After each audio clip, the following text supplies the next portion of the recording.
Bonjour, très très bon réveil à toutes et à tous. On espère que vous êtes bien installés pour votre petit déjeuner, que vous êtes avec nous sur Médien TV pour On se dit tout. Alors l'année scolaire s'installe petit à petit et bien sûr avec l'année scolaire, on parle forcément de devoirs. Sans véritablement entrer dans le débat de pour ou contre, c'est un quotidien à gérer et moi je suis là justement entourée d'une équipe de spécialistes pour vous apporter un maximum de conseils, d'experts pour réussir cette année et amener votre enfant vers une autonomie.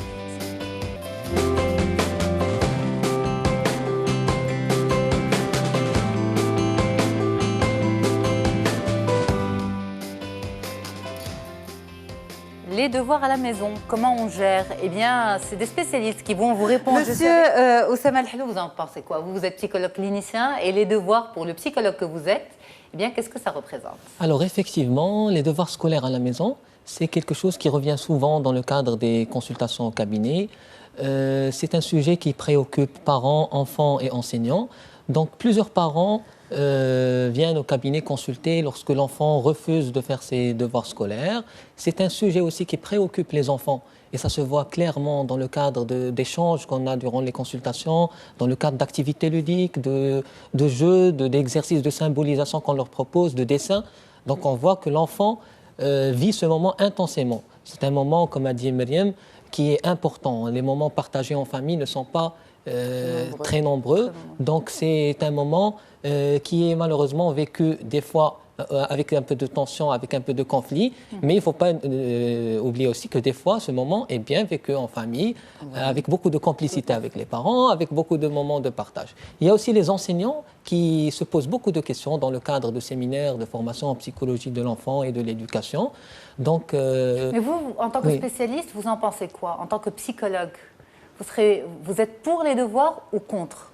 Donc, je peux vous dire oui et non, parce que pour les devoirs, on va voir ça certainement par la suite, pour des devoirs qui ne vont pas surcharger l'enfant, qui ne vont pas occuper beaucoup de temps de l'enfant, parce que l'enfant, il a besoin de jouer, il a besoin de partager, il a besoin de rêver, de vivre.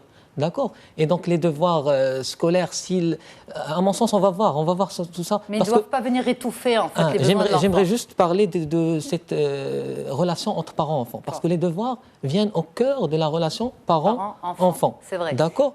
Donc il faut se poser cette question du rôle des devoirs. Est-ce que vous êtes pour en fait cette perfection? C'est-à-dire quand l'enfant ramène ses devoirs scolaires à faire à la maison, que ce soit l'écriture, l'apprentissage de la lecture, là on parle du CP, CE1.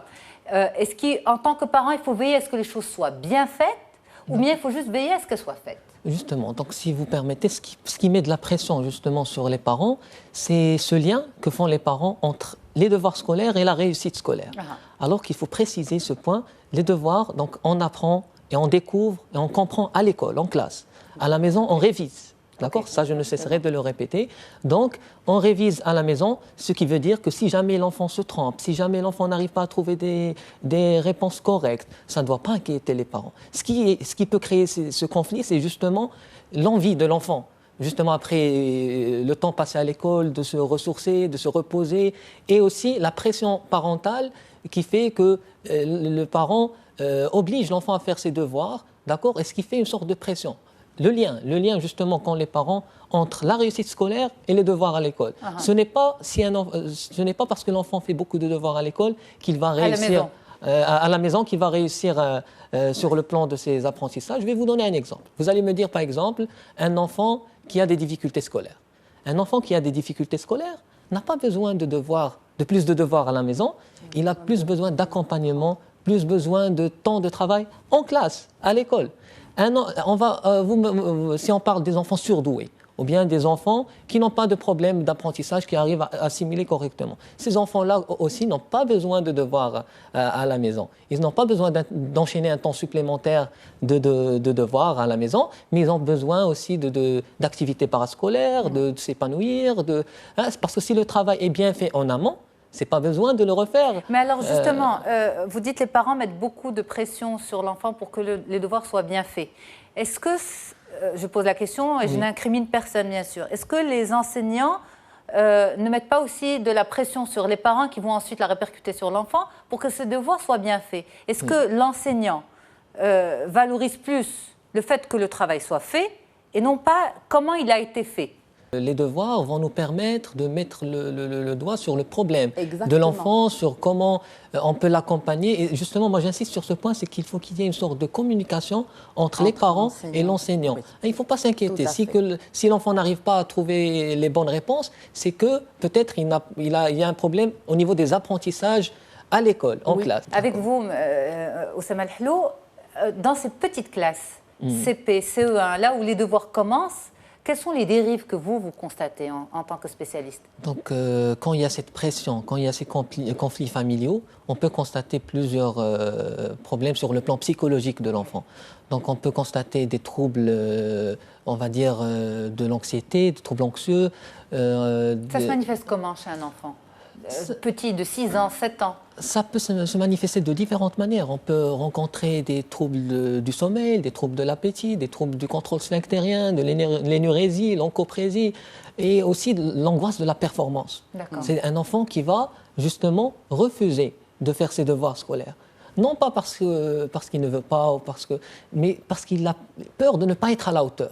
Parce qu'il a peur de ne pas plaire à maman et à papa. Oui. Et justement, il faut insister sur ce travail avec l'enfant de la part des parents, c'est de différencier entre ce que fait l'enfant et ce qu'il est. L'enfant peut se tromper, mais ça ne veut pas dire qu'on ne l'aime pas. Il faut exprimer son amour à l'enfant, inconditionnel. Mon enfant, je t'aime, je t'apprécie, mais peut-être tu as fait une erreur, ce n'est pas méchant, on va voir. C'est ce qui va permettre à l'enfant de construire ce qu'on appelle les bases narcissiques ou la sécurité de base qui est importante pour le développement de l'enfant et de l'adulte par la suite. La sécurité de base. Si on insiste sur cet âge-là, le 6-7 ans, le CP, CE1, c'est parce qu'on va dire c'est vraiment les premiers contacts avec les devoirs et c'est ce qui va... Voilà, c'est la base et c'est ce qui va déterminer aussi cette capacité à aller vers une forme de confiance en soi, d'autonomie. C'est cette conception que se fait justement l'enfant des devoirs. Absolument. Parce que par la suite, l'enfant, une fois il va jouir d'une petite liberté, il pourra refuser de faire ses devoirs. Donc c'est à ce moment-là qu'il faut travailler ce lien affectif avec les devoirs. Et les devoirs, justement, on n'a pas parlé des rôles. Hein. Les rôles, parce que si vous permettez, il y a un rôle important, il y a plusieurs rôles, si vous voulez on peut en parler, mais il y a sur le plan affectif, d'accord, un rôle important que peuvent jouer les devoirs scolaires à la maison, parce que l'enfant va découvrir la matière dans un autre contexte différent, ce qui va justement lui permettre de changer, de modifier ses idées inconscientes des fois, des idées intrusives par rapport à la matière, et donc justement ces devoirs peuvent jouer ce rôle. Les différents rôles aussi, on peut parler d'un rôle psychologique. Donc les devoirs jouent un rôle psychologique, psychanalytique important dans la personne. C'est-à-dire que les devoirs jouent ce lien entre ces deux mondes importants dans la structuration de la personnalité de l'enfant, à savoir la maison et l'école. Mais ça veut dire quoi? Ça veut dire que les parents doivent jouer ce rôle de donner la juste place des devoirs, ni trop peu? Tout à fait, tout à fait. Donc ça veut dire que justement l'enfant ne va pas vivre ce clivage, cette dichotomie entre ces deux mondes. Les devoirs vont permettre de faire ce lien. Si je viens à la maison, c'est-à-dire je vais faire un travail que j'ai fait à l'école, donc ce ne sont pas deux mondes différents, ce sont deux mondes qui se complètent. Il ne faut pas généraliser parce que quand on parle de l'enfant, chaque enfant a son horloge interne. Effectivement. Donc il y a l'enfant qui va justement, qui peut faire ses devoirs juste après donc être rentré à la maison. Oui. Il y a des enfants qui ont besoin de plus de moments de pause. Alors ça se passe sur Média TV, ça s'appelle On se dit tout et aujourd'hui on s'occupe des devoirs des enfants. Et finalement on se retrouve à s'occuper vraiment des devoirs des CP, CE1. Même si en toute petite classe ils ne sont pas supposés en avoir, eh bien la réalité est tout autre et c'est toute une organisation à mettre en place à la maison. Beaucoup d'amour, beaucoup de bienveillance, mais aussi de la pédagogie. Merci beaucoup d'être là. Finalement, on se retrouve vraiment à concentrer l'émission sur les CP-CE1. Ce qui est important, vous l'avez dit, c'est beaucoup d'affection, beaucoup d'amour inconditionnel. Oui. Et bien sûr, les devoirs, pour vous deux, devraient respecter le rythme biologique de l'enfant et puis ses besoins physiologiques et autres, sans oublier la tendresse et l'affection des parents. Les parents ne doivent pas transformer l'enfant en élève, mais ne pas oublier qu'il y a quelques années encore, il portait des couches et il avait plein de câlins et beaucoup de tendresse. Donc, on continue sur vraiment le concret, le quotidien. On peut aussi évoquer cette angoisse, on va dire, qui peut parfois vraiment prendre le dessus chez certains parents. Ça vient d'où cette angoisse? Cette angoisse, justement, vient de l'émotionnel. Quand l'émotionnel l'emporte, certains parents vont se retrouver collés à l'enfant durant l'exercice des devoirs scolaires à la maison. Mais qu'est-ce qui fait que cet émotionnel l'emporte? Donc il y a deux raisons. Donc premièrement, ça peut être la représentation qu'ont les parents de ces devoirs. Donc c'est ce lien que je vous ai dit au début de l'émission entre la réussite scolaire et les devoirs scolaires. Donc les parents font ce lien et ça n'aide pas l'enfant. D'accord. Ce n'est pas du tout le rôle des devoirs scolaires à la maison. Et la deuxième raison, ça peut être une raison personnelle. Ça veut dire que les parents ont tendance des fois à lier cette expérience des devoirs scolaires de leur enfant avec leur propre expérience personnelle et leur propre vécu et leur propre, justement, expérience avec les devoirs scolaires. Ce qu'ils ont vécu eux-mêmes en tant qu'enfants. Tout à fait. Donc là, je pense qu'un travail personnel peut les aider, justement, à faire cette coupure entre leur propre vécu et les spécificités personnelles de leur enfant. Ce n'est pas toujours la même chose. Mais est-ce que certains parents viennent vous voir, par exemple, pour ça, pour une prise en charge spécifique à cette raison-là, parce qu'il y a une prise de conscience, ou bien pour eux, de la même manière que leurs parents se sont inquiétés pour eux, eh bien c'est normal qu'ils s'inquiètent de la sorte pour leurs enfants? Oui, il y a des parents qui viennent justement pour travailler ce côté émotionnel, le côté de l'impulsivité des voix. Donc, comme vous le savez, le cerveau humain est constitué de 3 parties. Il y a le cerveau reptilien, le cerveau des mammifères et le cortex frontal. Donc, il y a la partie impulsive, la partie émotionnelle et la partie rationnelle. Donc, et pour arriver à faire fonctionner la partie supérieure, c'est un travail qui doit se faire. D'accord? Et quand une partie fonctionne, les autres font pause.